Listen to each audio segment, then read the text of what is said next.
Welcome to the INFOWARS Nightly News. It's Monday, March 3rd, 2014, and here are our top stories. Tonight, the trade war that threatens Europe and the FDA's plan to monitor social media. That's next on the INFOWARS Nightly News. Ask what you can do for the New World Order. You can work while we finish building the technocracy, and then you can die. And we're going to enjoy watching you die. Well, it's been said that war is the lifeblood of the state. And of course, the Obama regime has been trying to start wars in Libya, Egypt, and tried to start it in Syria last year. Now it looks like they're going for a Cold War. That's right, going head-to-head with the Russians. We've had hot wars between surrogates. Now they want a Cold War, and now they're adding a trade war. As Paul Joseph Watson pointed out today, Gazprom is threatening to disrupt gas supplies to Europe. Russian-controlled natural gas giant Gazprom has threatened to disrupt gas supplies to Europe following warnings by John Kerry and others that harsh economic sanctions would be imposed on Moscow as the Ukraine crisis threatens to spiral into a trade war. Yes, not just Kerry can make economic threats, Russia can play the same game. And as he points out here in the article, he says, although the warning of a gas disruption to Europe is not being characterized as political payback, it would be naive to think otherwise. The Financial Times describes Gazprom's monopoly as a formidable weapon to deploy against Ukraine, noting that conflict with Russia would imperil one of the transit routes for gas to Europe. Now, Gazprom's announcement also follows these threats from John Kerry, of course, that he's going to isolate Russia economically.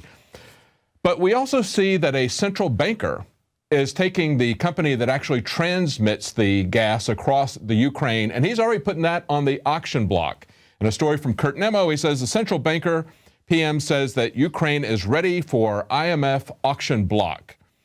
This is another sign that what we're going to see here is a banker dictatorship selling off the assets of the country. On Monday, the central banker, the prime minister now of post-coup Ukraine, has signaled that the IMF is going to have a fire sale. Of course, the first one on the block is going to be this company that's going to be transporting the natural gas, but maybe Russia's going to beat them to it and cut the natural gas off. As they're saying here, the national oil and gas company of Ukraine will be put on the auction block. The pipelines are used to transit Russian gas to 18 European countries, including France and Italy. Now, listen to this quote from Forbes magazine. This is an interview with Vladimir Signorelli. He's president of an investment firm called Bretton Woods Research, LLC, and he told Forbes that Yatsenyuk is the kind of technocrat you want if you want austerity. We've heard that before. He says, with a veneer of professionalism, he's the type of guy who can hobnob with the European elite, a Mario Monti type, unelected and willing to do the IMF's bidding. Exactly. You remember the person that he's talking about, Mario Monti. He's the guy they kind of sarcastically called Super Mario. He's a banker who was put in place in Italy, just like we had another Goldman Sachs banker put in place in Greece. These bankers come in, they depose the elected officials of these countries, and then enact these austerity programs, which, by the way, always work out to the advantage of the IMF and the central bankers of other countries, as well as the large banks like Goldman Sachs. And this is what we see happening now here in Russia and the Ukraine. The same thing has been happening here in America, however. Just looking at people's reaction to Obamacare, finally, they're catching on to the fact that Obamacare is really something that was written for the insurance companies, not for the people of America. We've had our health care auctioned off here in America. They may be auctioning off the gas transit lines in the Ukraine, but we've had our health care auctioned off here to the highest bidder. That would be the insurance companies that are in bed with Obama. 1/3 of Americans are now saying that Obamacare has had a negative personal impact on them. This is a story on InfoWars from Kurt Nemo. He points out that 33% of respondents in a survey says that the law has hurt them directly. Earlier this year, it was just 29%. Only 14% have said that the plan helps them. Where do you want to be if you're a politician? Do you want to be with the 86% of the people, or do you want to be with the 14% of the people? Hopefully we're going to see this rolled back, just as Ted Cruz said. He thinks he's going to get it repealed, every bit of it. That will happen if we can throw out the people, both Democrat and Republican, who put in Obamacare. This is nothing but a massive transfer of wealth. not from one class of America, not from the middle class to the poor. This is a transfer of wealth from everyone in America to the insurance companies. And if the poor people, the 14% or so who think that they're benefiting from this, if they really understood the impact on the economy, if they really understood how it affects employers, how it affects employment, how people are losing their jobs, losing hours, being put on part-time work because of Obamacare, if they really understood that, the number would be far lower than 14%. But Obama has got his pen, and he's got his phone, and he's doing photo ops and tweeting them out in the White House, showing what a tough guy he is as he deals with Putin. We see pictures of him that he tweeted out wearing his denim shirt and his denim pants. He's talking to Putin, and I love the comments that people put on Twitter. One of them says, here's a picture of him on the phone for 90 minutes with Putin, but he didn't tell us that he was on hold for the first 87 minutes. And another guy points out, well, he's got his phone, but how is he threatening Putin with his pen? Clearly clueless, but doing everything they can to start a trade war, to restart the Cold War, and we hope that won't lead to an actual hot war between the U.S. and Russia. But of course, they've had a hot war in all these other areas for quite some time. Now they're moving from the surrogates, they're directly attacking Russia. Understand that the Crimea has been in the Russian sphere longer than California has been a part of the United States. This is something that goes even beyond the reckless brinksmanship of the Cuban Missile Crisis, where Russia started pre-positioning missiles down around Cuba. This is like the Russians coming in and trying to separate out California from the U.S. Do you think there's going to be consequences for that? Do you think that's going to start another Cold War? I certainly think it will. I think we're seeing that already. Now, we've got the AT&T executive saying that he thinks that a parody of what they're doing with the NSA is actually making conversation impossible. He doesn't see the irony of that. Here's the headlines of the story from Steve Watson on InfoWars. He says, an AT&T executive says that a spoof of the NSA logo chills discussion on mass spying. Now, if you look at this logo that's down there, scroll that up, and we see the logo there, of course. This is something that was put out by the Electronic Frontier Foundation. It shows an eagle with a headset on him. He's plugged the wires in, and right there in the center is AT&T. Why? Because AT&T has probably been embedded longer and deeper with the government on these spying on the American people than any of these other companies. Of course, they were the phone company for a very long time. And he's pointing out that this is something that chills conversation. They can't have a conversation about what the NSA is doing because this logo kind of chills it out. Well, what about when the government is spying on our conversations? Does that put a chill on our conversations?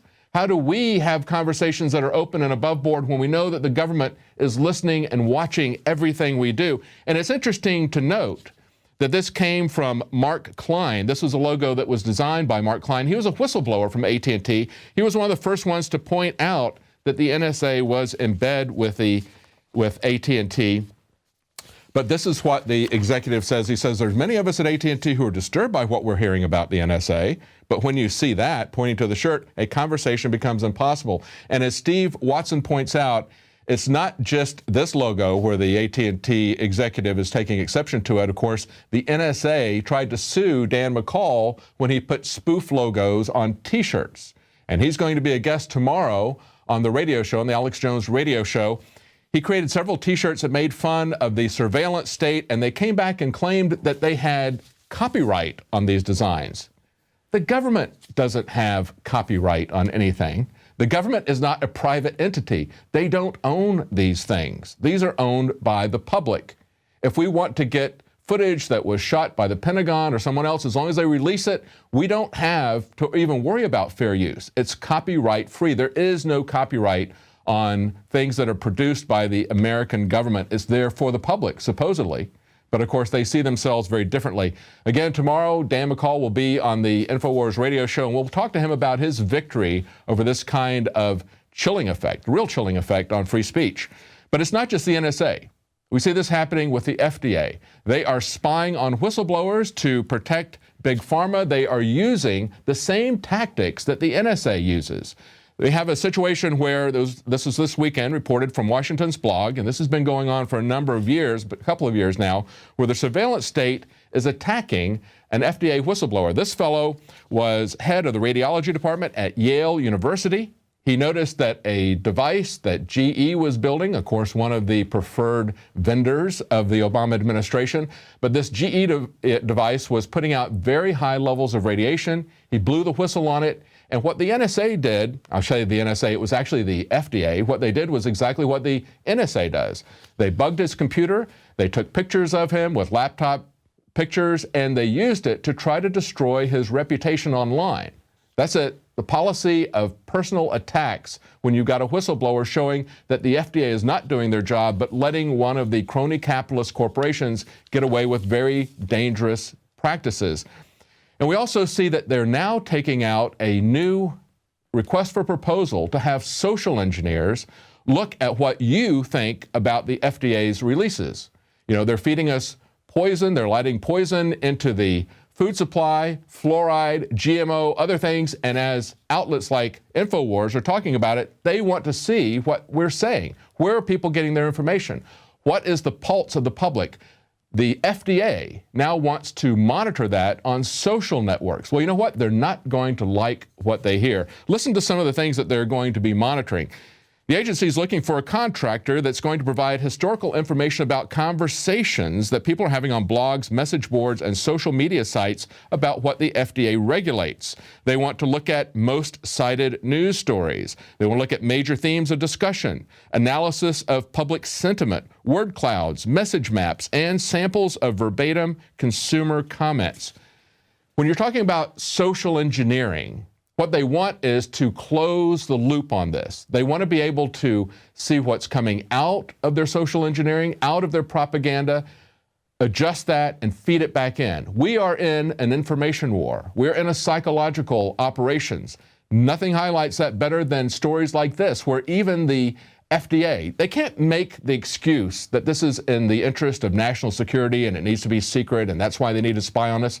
They want to spy on us because they want to see if their propaganda is working, because they're failing in the information war. Now, after the program, we're going to have a special report from the INFOWARS crew, and John Bound will show you what it looked like when they went down and challenged the fluoridation of the water at a local level. And we're also going to have a report right after the break. We're going to have an interview with Andrew Demeter. Leanne McAdoo talks to him. He was one of the entrants in the Paul Revere contest. If you remember, about a year ago, we had a contest, $100,000 grand prize, $115,000 total prizes. Well, Andrew produced several very good documentaries. A young man. It's a very interesting interview. Stay tuned right after the break.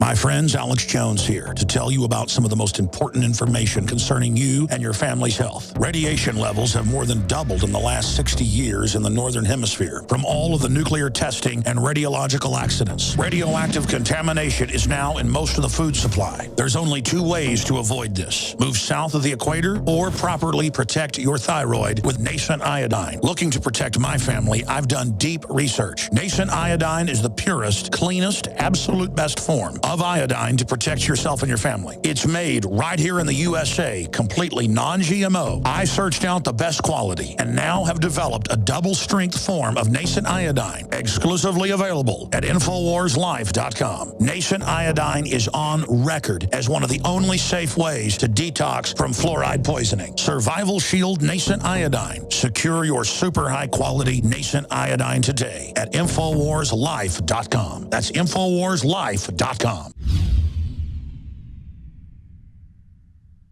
Introducing Pro One. All of your filtration in one system, portable, on the go. No more do you have 2 or 3 filters to just reduce sodium fluoride. You have a system that cuts out the sodium fluoride and up to 95% of hydrofluorosilicic acid. Advanced manufacturing technology combines silver-impregnated white ceramic with new Aquamedics advanced media for removal of fluoride and other heavy metals, all in one filter element. It is the only one that does it, and out of the gates, we have it discounted at 10% off with promo code WATER. This is the only system that in one unit helps reduce or remove pesticides, herbicides, chloramines, ammonia, and chlorine, hydrofluorosilicic acid, the most common form of fluoride not covered by other fluoride filter brands, and sodium hexafluorosilicate. Get your Pro Pure with the new Pro One filter today at InfoWarsStore.com or by calling 888-253-3139.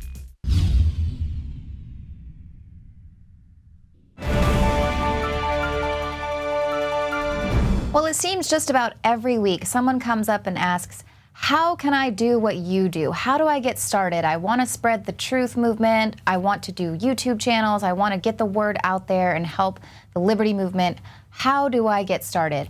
Well, today I'm going to be speaking with Andrew Demeter. He is a young documentary filmmaker. He's submitted films to our contest. His movie, Mainstream Media, The Mind Manipulation Medium, was one of my favorites for our Operation Paul Revere contest.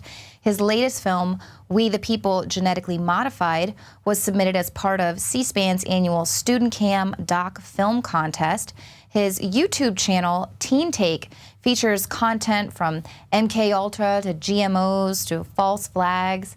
And did I mention that he is just 16 years old? So for everyone out there who's asking, how can I do it? Well, today you're going to find out that it's so easy a kid can do it.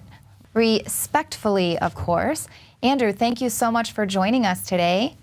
Thanks so much for having me on, Leanne. I mean, you're only 16. How are you coming across this knowledge? I know they're not teaching that in Common Core. Yeah, that's exactly right. I really just got started with the internet. The advent of the internet, rather, has been really influential in my awakening process of sorts. So you didn't have any outside influence from your parents or peers? Well, no, I was just giving a brief answer right there. But yeah, the number one way that I'd probably classify myself as becoming an activist, as you would describe, is I watched a lot of Jesse Ventura, his previous TV show Conspiracy Theory. Those types of episodes really got me thinking beyond the mainstream thought processes, really. So Jesse Ventura was a big influence. Alex Jones as well, too. Not to kiss up to him, but that was really influential in teaching me about 9/11 and all that. So those were just two influences, and that was an awful answer. No, that was great. So what topics are you most interested in covering? You cover some pretty heavy stuff on your YouTube channel. Yeah, probably the three most interesting things that I personally think I cover would be GMOs, false flags, and last but not least, the Constitution. GMOs and fluoride too. The whole food supply right now is really under siege by the government, and when you're not feeling fully energized and in mental health, you really can't fight against the tyranny that we're facing. Now, with false flags, that's also another topic that I covered, 9/11 specifically, and it's really incredible. Originally, coming into my activism, I really wouldn't have considered it, but people think, oh, you know, government would never harm its own citizens. But as we've seen in Operation Northwoods, although that was in Cuba, governments are really going to varying degrees to actualize their political policies and agendas. We can even see this in Sandy Hook, depending on whether or not somebody wants to classify that as a false flag. But governments utilize problem, reaction, solution. They create a problem, such as 9/11 or whatever false flag event. They see the reaction of the public, which is usually based on emotive reactions, and then they offer a solution that is pretty much just further erosion of our rights, like the TSA, the NSA, the Patriot Act after 9/11. So those are just some of the three brief, most interesting topics that I cover. Right, and that's definitely some very good insight. Now, your latest documentary that you worked on dealt with GMOs. Tell me a little bit about the production process there, and why did you choose that topic specifically?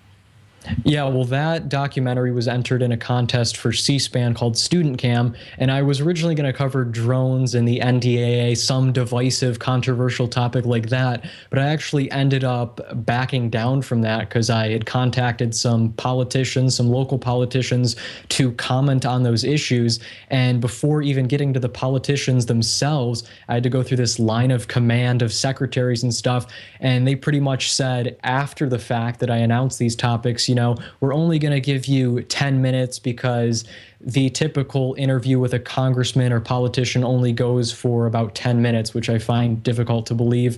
But anyways, after I figured that wasn't going to work and people weren't going to be willing to talk on those issues, I chose the GMO debate because, as I mentioned earlier, food is essential to life. Without food, people die.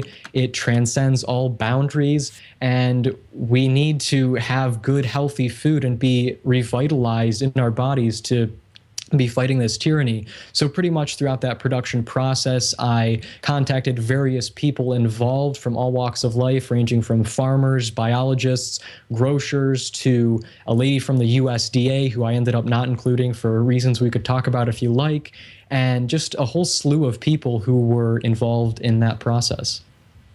And did you find that a lot of people were really open to discussing it with you, or did you run across a lot of issues there? I actually ran across a slew of issues. In some cases, the people just flat out said no, like I kind of mentioned, the politicians through their line of command. Other people who were acclaimed experts on the topic of GMOs, like doctors, grocers, health food specialists, etc., they originally said when I contacted them, sure, we'll be glad to do this, we're really interested. And then after I sent them the questions, or maybe after they researched me online, they decided, you know, we probably shouldn't be talking about this because it's too controversial, or it could threaten my career and standing on that. So those were just a couple of the problems we ran into, along with the whole host of production problems as well. But ultimately, I think it turned out pretty decently. Yeah, I think so as well. You covered a lot of material in just a little over 7 minutes. And then, of course, as a journalist, you know that getting people to speak on camera about sensitive topics is just one of the hurdles that you have to tackle. But is there any other advice you could have for people who are kind of wanting to do their own documentary filmmaking, or young people just starting out? Well, for people who are interested in starting activism, first off, I would recommend to pick something, a topic that you are vehemently passionate about, because if you're not passionate about what you're talking about, people are not going to be willing to listen. And also choose topics that are relevant, hot button political topics that people are going to be researching online, so you can gain your maximum exposure and get your message out there. Number two, use the materials that you have. Now, with the advent of smartphones, cell phones, mobile devices, you can stream video live in HD on services like Ustream, have that video stored directly in the cloud, so you don't have to risk, if that device is confiscated by police, as we've seen in various cases of police brutality, that video is live, other people can record it, and it's recorded to the service itself. But you also have to remember that it is a double-edged sword of technocracy, and you can't always trust the services out there, especially since they're not tangible. And number three, forge connections. Connect with people on social media. Without doing that, I wouldn't be here talking to you, Leanne, today. So also you can network with people, local activists, national activists, and people worldwide. It's really an empowering feeling to have, and a really great connection. Number four, choose a creative format to portray your information. One of my personal favorites is doing man on the street interviews, because you can connect with other human beings face to face. You can stray away from looking down and texting at your smartphone all day long, and you can actually convey information from one person to another, and it's a great way to wake people up. But as Morpheus from The Matrix would have it, you can only show people the facts and the door, and they themselves have to walk through and deduce their own conclusions. And lastly, number five, get active. Everybody likes using their computer to get information out there, which is a great medium, but you also have to stray away from the armchair activism, get up on your feet, go to local events, and just feel the energy, connect with other human beings, because as we know, there is power in numbers. That is excellent advice. And we get so many people that are asking, how do I get started? It seems so difficult, and it's like you're putting the entire world on your shoulders.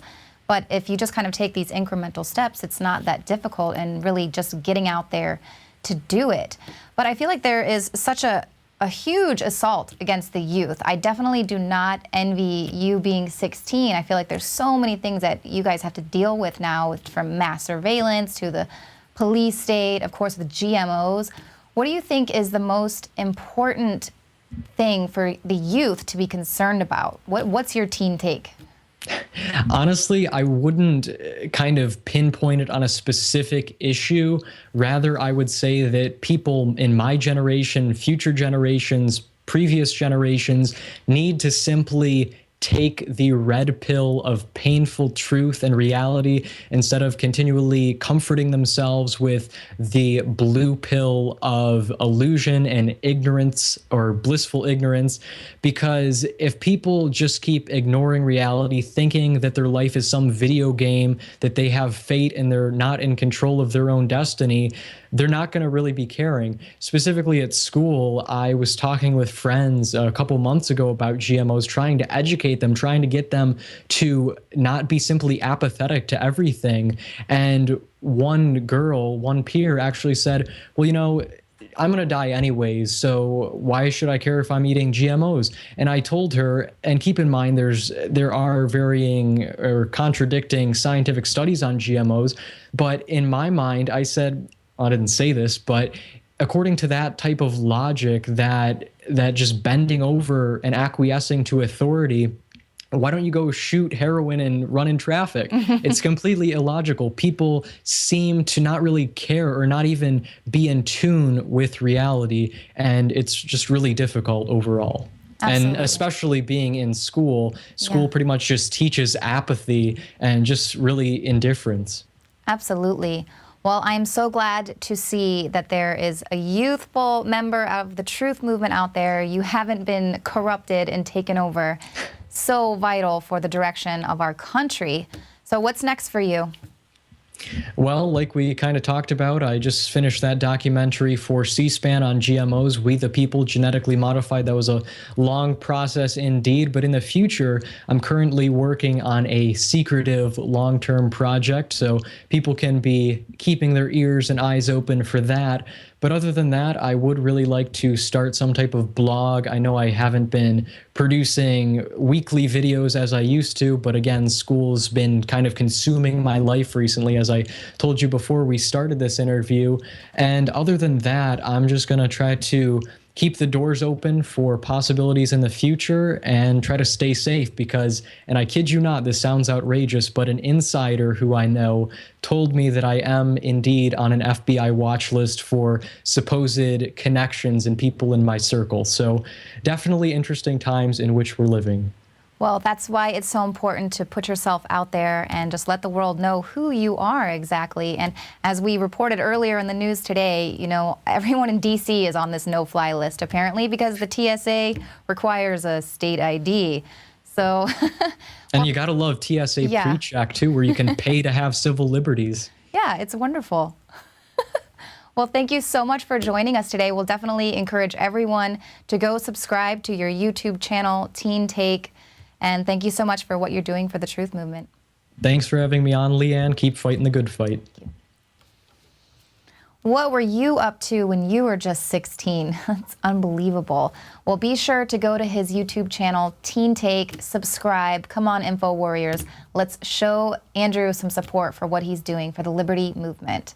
Now, thank you all so much for tuning in tonight. We will see you here again weekdays at 7 p.m. Central.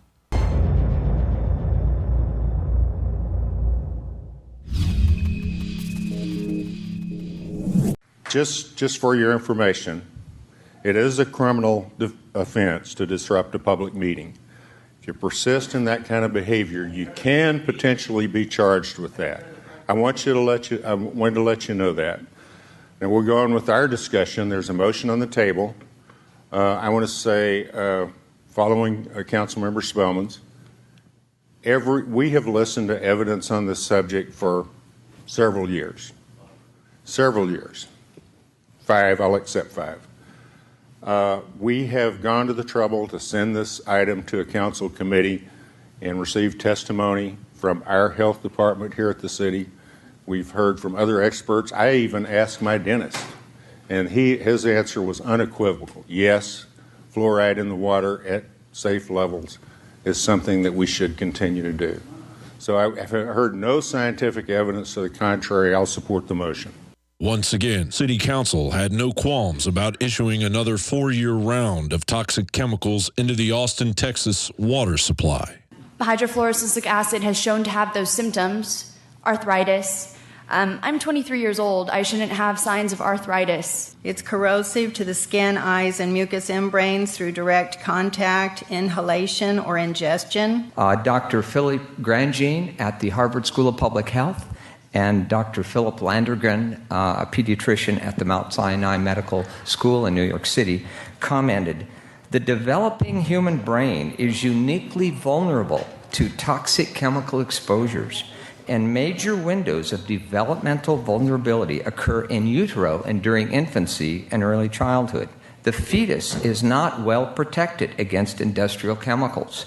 The placenta does not block the passage of environmental toxicants from the maternal to the fetal circulation, and more than 200 foreign chemicals have been detected in umbilical cord blood." They conclude disorders of neurobehavioral development affect 10 to 15% of all births, and prevalence of autism spectrum disorder and attention deficit disorder seem to be increasing worldwide. We're telling you the truth. It's not like those facts are made up. It's like this is a toxic chemical. It's not necessary in our water, and we're spending $2 million on this. Having fluoride in the water, all the research I've done, it's not good for us. Regardless of those voices that were cut in half by Mayor Lee Leffingwell in violation of Articles 2527 and 2529 of the Austin City Code, It's within our authority to limit testimony to any amount that we would choose, so I'll entertain a suggestion. a unanimous vote awarded Florida-based Mosaic LLC up to $2,290,900 of taxpayer dollars to essentially poison themselves. Poison control? Yeah, I need to speak to somebody about fluoride. Should I be concerned about my child or myself swallowing this? If they get more than a mouthful, I would want you to call us. Otherwise, normally we just recommend have chew up some Tums or drink a glass of milk because that helps bind up the fluoride. Okay. Well, I also read that the Environmental Protection Agency, the EPA, allows this amount in a single glass of drinking water. If my kid drinks more than one glass of water per day, should I call you? I wouldn't expect so, no. I was going to say I'm not sure. Doesn't that make sense, though? Yeah, I understand. Your logic is perfectly, it makes complete sense to me. The council members are not ignorant of the consequences of water fluoridation. Back in 2011, fluoridation expert Dr. Paul Connett and dentist Dr. E. Griffin Cole presented fact after indisputable fact to the council. They cited a review in 1993, and as you've already seen, their proposal that fluoridation was tooth decay was coming down in the United States because the percentage of the population drinking fluoridated water was going up was either totally incompetent, meaning they weren't aware of the World Health Organization data, which showed that these declines were going on in nearly every country, whether it was fluoridated or not. But in the end, the love affair with the aluminum and phosphate mining industries won the day. Since 1945, 69 years later, fluoride, a topical medication, continues to be ingested by the majority of the United States of America. And to educate yourself and your family, please visit prisonplanet.tv or InfoWarsStore.com.